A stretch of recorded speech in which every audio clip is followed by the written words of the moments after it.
नमस्कार दोस्तों, आप देख रहे हैं आदित्य भारत। जनसंख्या वृद्धि पर जो कुछ चल रहा है आप जानते ही होंगे। मानो जैसा लग रहा है कि 2024 का चुनाव इसी मुद्दे पर लड़ा जाएगा। लेकिन क्या आपने जानने की कोशिश करी कि ये जो परोसा जा रहा है इसमें कितनी सच्चाई है?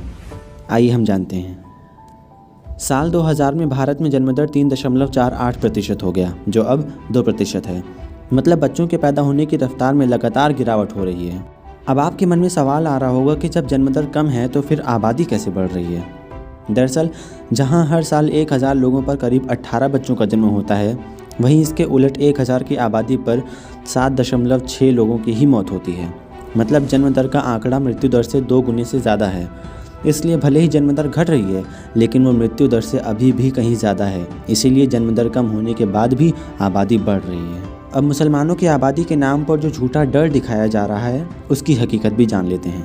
1992 से 1993 में हुए पहले राष्ट्रीय परिवार स्वास्थ्य सर्वे में मुसलमानों में प्रजनन दर जहां 4.4 था, वही 2019 में 2021 में लगभग आधा होकर 2.3 तक आ गया। हिंदू महिलाओं में 1992 से 1993 के पहले राष्ट्रीय परिवार स्वास्थ्य सर्वे में प्रजनन दर 3.3 था, जो 2019 से 2021 में गिरकर 1.94 हो गया। ईसाई समुदाय की प्रजनन दर 1.88, सिख समुदाय की 1.61, जैन समुदाय की 1.6 और बौद्ध और नवबौद्ध समुदाय की 1.39 है, जो लगभग शुरू से ही ऐसे रही है।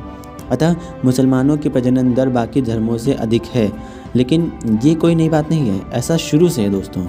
सामान्य रूप से मुस्लिम व हिंदुओं के प्रजनन दर में अंतर 1 बच्चों का ही रहा है। भारत सरकार के और अन्य आंकड़े मुसलमानों की आबादी बढ़ने का काल्पनिक डर को भी पूरी तरीके से झुठला रहे हैं। वास्तविकता में अगर इसी दर से हिंदू मुस्लिम की आबादी बढ़ती रही तो हिंदू मुस्लिम आबादी का यही अनुपात मौजूद रहेगा जो आज है। अब बात कर लेते हैं दोस्तों थोड़ी जनसंख्या नियंत्रण कानून पर। जनसंख्या नियंत्रण कानून लाने के बाद बच्चे कम पैदा होंगे। एक समय के बाद मौजूदा युवा बुजुर्गों की श्रेणी में आ जाएंगे, जिनकी संख्या काफ़ी अधिक होगी।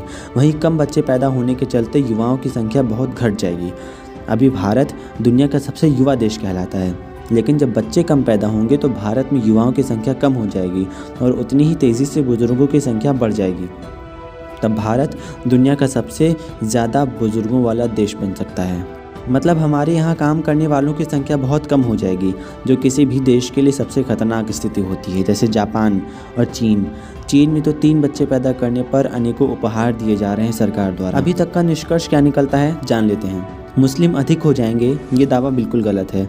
अगर इसी अनुपात में प्रजनन दर रहा तो भी भारत में धर्मों के अनुपात में कोई अंतर नहीं आएगा।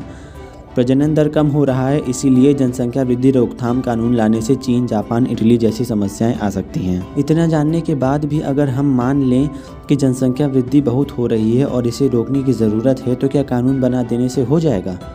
लेकिन कानून तो दहेज प्रथा, बाल विवाह आदि के खिलाफ भी बना है। क्या ख़त्म हुआ? वैसे अगर जनसंख्या नियंत्रण कानून बनता भी है तो इससे केवल मुस्लिमों को इतनी चिंता करने की क्या ज़रूरत है? आखिर मुस्लिम नेता व धर्मगुरु लोगों को क्यों भड़का रहे हैं? अगर कानून बनेगा तो सबके लिए बनेगा ना, फिर किसी एक वर्ग के रोने की क्या ज़रूरत है? ध्यान रहे, भारत में संविधान के खिलाफ कोई कानून नहीं बन सकता और संविधान धर्म के आधार पर भेदभाव करने की अनुमति बिल्कुल नहीं देता। जब तक शिक्षा का प्रसार, परिवार नियोजन, विवाह की आयु में वृद्धि करना और हर हाल में लागू करना, जीवन स्तर को ऊंचा उठाने का प्रयास, स्वास्थ्य सेवा और मनोरंजन के साधन, जनसंख्या शिक्षा, परिवार नियोजन संबंधी शिक्षा आदि पर सही से ध्यान नहीं दिया जाता, तब तक कुछ नहीं होने वाला दोस्तों, कुछ नहीं। तो आज के लिए बस इतना ही। चलते हैं। राम राम, दुआ सलाम, जय हिंद, जय भारत।